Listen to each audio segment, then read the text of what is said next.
I just wanted to share with you a little summary of the different types of beaded rosaries that you can make.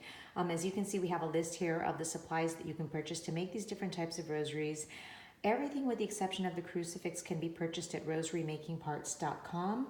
The crucifixes can be purchased at streetevangelization.com. Once again, the crucifixes are a very nice metal crucifix made in Italy, very good quality.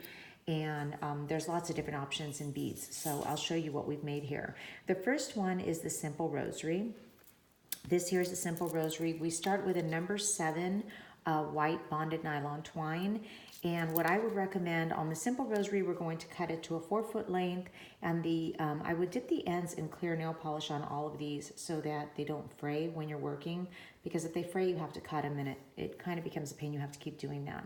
So we're going to start with 4 feet of this cord, and this is the type of rosary that we would make. I have the video on how to make the simple rosary. As you can see, it's all beads.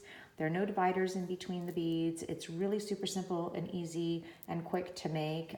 The only disadvantage of this is you cannot fit it over your head. So as I've mentioned in the other videos, a lot of times when we're donating them to missionaries that take them to other countries such as Kenya and Uganda and places like that, people do like to put them over their heads, as well as if they go to hospitals, the patients really like to put them over their heads and have them close by them. So I will leave that up to you. But if you're working with large groups or young children, I would highly recommend making the simple version of the rosary, or if the other rosaries are too frustrating for you. Okay, so the other version is a large and small bead rosary. And again, I would use the same number 7 bonded nylon twine, dipping the ends in nail polish. I use the transparent mission beads on these. Those are 6 by 9 millimeter with the 4 millimeter faceted spacer crystal beads. So you have different options. There are faceted large beads such as this that you can use as well in a variety of colors. But this is what I've used on this. You can shop at rosarymakingparts.com and see what you like. There's different color spacer beads there as well. And once again, this one will fit over a person's head, and very few knots involved in this. So that is all the supplies listed here. And then the last one is the bead and knot mission rosary. It does not have the small spacer beads.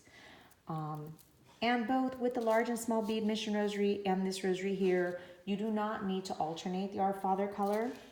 On the simple version, you do, because there's no spacers in between. So that's the only way you know the difference.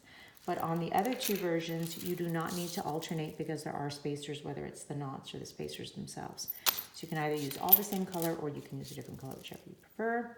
And on this one here, you do have the knots with knots at the end and a little extra space so that this will fit over a person's head. Again, that's not something you have to do, but if you want it to fit over the head, you've got to allow enough space to do that. I have the video on how to do that as well. When you're working with the knots, I highly recommend using a rosary tool. So again, this rosary tool can be purchased at rosarymakingparts.com, also known as Our Lady Rosary Makers, or you can make a homemade version with a straw and just cut out a groove right there, and that would work as well. And as I mentioned, you can get the crucifixes as well. So you can go ahead and check out the different videos, but those are the difference between the 3 beaded rosaries. I hope you enjoy.